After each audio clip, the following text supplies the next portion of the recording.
নমস্কার বন্ধুরা, আমি দীপিকা। আজকে বানাবো কচু ভর্তা। তার জন্য কিছুটা কচু করিয়ে নিয়েছি, আর এখানে দেখুন একটা শুকনো খোলায় গোটা ধনে, মৌরি আর কিছু শুকনো লঙ্কা আমি গরম করে নিচ্ছি।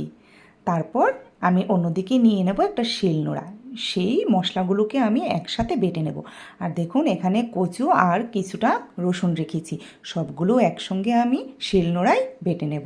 অন্যদিকে আমি কড়াই বসিয়ে এটাকে কয়েকটা শুকনো লঙ্কা আর একটা তেজপাতা ফোড়ন দিয়ে দিলাম। তারপর দিয়ে দিলাম কুচনো পেঁয়াজ, সঙ্গে দিয়ে দিলাম কিছু কালো জিরে।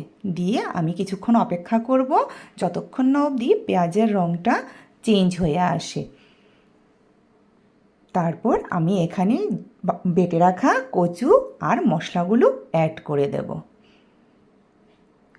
তারপর আমি এখানে কিছুক্ষণ নাড়াচাড়া করব, যতক্ষণ না অবধি শুকনো হয়ে আসছে। দেখুন আমি ভালো করে নেড়ে চেড়ে দিচ্ছি। এখন আমাকে কচু দিয়ে কিছুক্ষণ অপেক্ষা করতে হবে, কারণ কচু হতে প্রায় অনেকটাই সময় লেগে যায়। তারপর আমি এখানে দিয়ে দেব কিছু পরিমাণ হলুদ গুঁড়ো আর স্বাদ মতো নুন। দিয়ে আমি আবারও কচুটাকে ভালো করে নেড়ে চেড়ে নেব। কচু হতে কিন্তু অনেকক্ষণ সময় লাগে, নইলে গলায় ধরবে যে। দেখুন আমার কচুটা প্রায় হয়ে এসেছে, শুকনো শুকনো ভাব একটা হয়ে এসেছে। এখন আমি এটাকে বাটিতে ট্রান্সফার করে নেব। আমার ভিডিও যদি ভালো লেগে থাকে আপনাদের, তাহলে অবশ্যই আপনারা লাইক, কমেন্ট, শেয়ার করে দেবেন। ধন্যবাদ বন্ধুরা, আজকের জন্য এইটুকুই।